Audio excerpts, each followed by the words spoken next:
I wanted to share a quick story with you from a couple of students. So I met with a couple of new students last week and had a really interesting conversation with them. They had joined the Accelerator Program in 2024 and they've just come across into the main program. So here at Teach Me About Property, we launched our accumulation program because we realized a lot of the students that were joining just weren't in a position to be able to take action and to make things happen.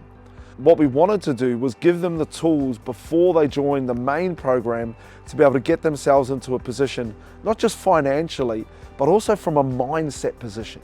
How do you start living the TMAP way as quickly as possible? How do you start adopting new thinking? How do you start embedding new behaviors? So we launched the Accelerator Program, and the key pillar to that is obviously the cause method, where students go through the control, action, unity, sacrifice, and education pillars. But let me tell you the story of this family. So they joined Teach Me About Property. They joined the Accelerator Program. When they joined, they had no savings. They had no savings and they had about $20,000 in consumer debt. And they were living the paycheck to paycheck life. No matter how much they earned, it wasn't enough. And they were just paycheck to paycheck, money in, money out. And debt was fueling lifestyle. But the cool thing is, once they joined the Accelerator Program, they did the course and they started to adopt and embed the behaviors that we talk about, the lessons. They started to apply it in their own lives. And funny things start to happen. Also, another big thing they did was they attended the summit. So they attended last year's June 2024 summit. And what it did is it connected them with the reality of the outcomes. Once you're at the summit, it's real people, real lives, real changes, real outcomes. You can't argue with that. But even higher than that is if they can, I can. If they can do this, then maybe we can do this. And that's the power of being in the right room. So what happened was after they attended the summit, they knuckled down and they're like, you know what, let's get all into this. And so what they've been able to do, they paid off all their debt, they accumulated $30,000 in savings, and they were able to just come into the main program now.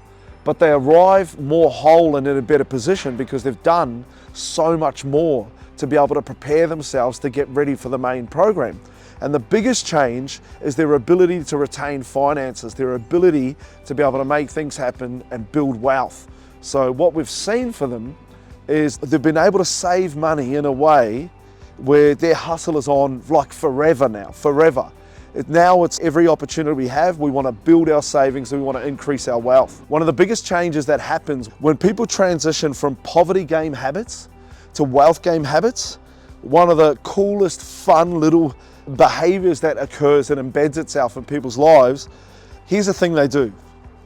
This becomes one of their favorite pastimes. They lay in bed, they open their banking app, and they look at the new balance. And they get excited. Why? Because the balance is always climbing. And what it does is progress fuels progress, right? Progress is exciting. Seeing yourself win, seeing your bank balance increase, means you want to make it increase faster. So your hustle just climbs, guys. And more of your discretionary funds make it into your savings and it becomes the best game you can ever play. So these guys, I can't wait to see them on the stage after they buy their first property. Much love, whānau. Peace out. A-Town.